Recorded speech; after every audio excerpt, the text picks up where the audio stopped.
तो भाई मेरे को, मैं था एक तो बहुत बड़ा डाई हार्ड फैन बोहेमिया का। मतलब मैंने स्कूल टाइम में इतना घोट के पिया है ना, इतना रोया हूँ मैं, मतलब सुन सुन के अख बेपरवाह नाल लाई, लुक लुक रोना पै गया।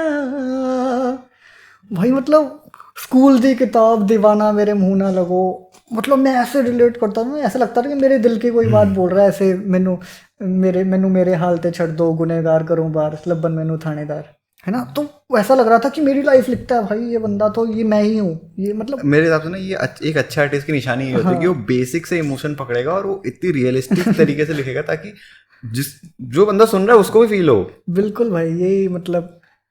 तो बोहेमिया का, हाँ, मेरा मतलब इतना लगाव बढ़ गया। तो मैं डाई हार्ड फैन था, सबको पता था। हाँ। तो अ, वो यूएस रहते थे, उनका इंडिया टूर बहुत कम ही होता है, मतलब अब तो वैसे भी थोड़ा केस वगैरह चल रहे हैं, शायद तो नहीं होता है। तो काफ़ी मेरे को पता लगा कि फाइनली इंडिया टूर हो रहा है। दिल्ली में नहीं हो पाया, 4-5 हज़ार रुपये की टिकट थी कुछ, ठीक है, अंदर शो की।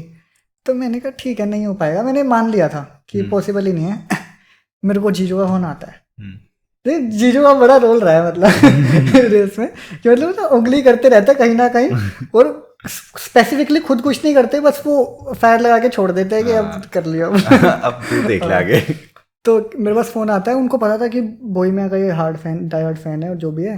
तो मेरे को कहते हैं कि जयपुर में है उसका अगला शो, तो मैंने टिकट ले लिया है, आजा जयपुर आजा। हाँ क्या बात कर रहे हो, कह रहे हाँ। भाई उन्होंने टिकट जब तक ले दी थी, बस उनका कंफर्म करना था कि आ रहा है कि नहीं। तो मैंने कहा ठीक है, मैं जयपुर आ रहा हूँ। मैं जयपुर गया हूँ स्पेशली बोहेमिया का शो देखने, वो जयपुर ही रहते थे उस टाइम। तो जाके मैं अकेला गया शो, और मैं इतना पागल हो रखा हूँ, मैं टाइम से पहले 1-2 घंटे पहले पहुँच गया हूँ, वरना मैं हमेशा लेट पहुँचता हूँ जहाँ भी पहुँचता हूँ। उस शो पे मैं 2 घंटे पहले से खड़ा हूँ कि एंट्री भी पकड़ लूँगा, देख लूँगा कि पाजी हैं भाई, समझ रहे हो, एक हो जाता है एक हाँ एक अटैचमेंट। फैन का। तो मैं सारे उससे पहले परफॉर्म कर रहे हैं जो भी आर्टिस्ट आ रखे थे, ठीक है, सुखी वगैरह जो भी। मैंने कहा वही वही बोहेमिया चीज। पाजी, मैं कहा मैं यहाँ नहीं खड़ा हूँ, मैं उनको सुनने के चक्कर में वो बंदा मिस हो जाएगा, उसकी एंट्री देखनी है मुझे, उसको पकड़ना है। मैं कहा पाजी पाजी आवाज़ लगानी है। तो मैं क्या था, एक मेरे पास कैरोके माइक था, वो जो चार्जिंग वाला होता है, हाँ उसमें हाँ चीख हाँ हाँ। बोल सकते हैं, वो मैं साथ लेके गया था। तो मैं वेट कर रहा हूँ गेट पे, 2 घंटे तक मैंने चक्कर मारे, टाइम से भी लेट हो गए पाजी आने में। लेकिन एट लास्ट जैसे ही वो आए, भाई बॉडी गार्डों ने उठाया और बाहर फेंका सबको। और भाई वो तो निकल गए स्टेज की तरफ। मैंने कहा शिट यार, ये क्या हो गया। कोई बात नहीं, स्टेज पे गा रहे हैं वो, और भाई मैं सारे गाने उनके उनके साथ साथ गा रहा हूँ, रटे पड़े हैं मुझे।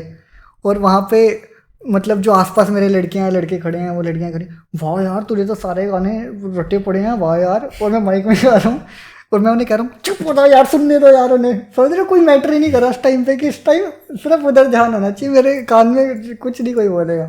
मतलब ऐसा एग्रेशन भी फूट रहा है अंदर से कि पाजी यार, पाजी को मैं देख रहा हूँ अपने सामने, इनको तो रोया हूँ मैं देख देख के।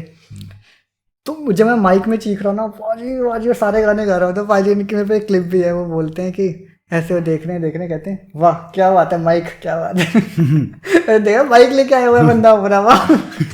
ये अलग ही सिस्टम है।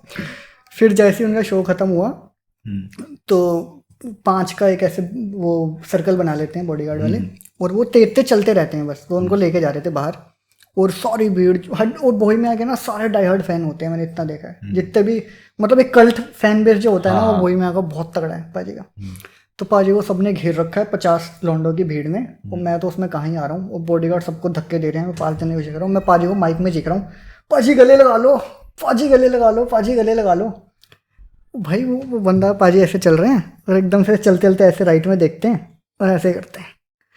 चल ये सब कुछ चलते हुए हो रहा है, मतलब रुकना नहीं है कहीं पे, कोई नहीं रुका है पूरे मूवमेंट में।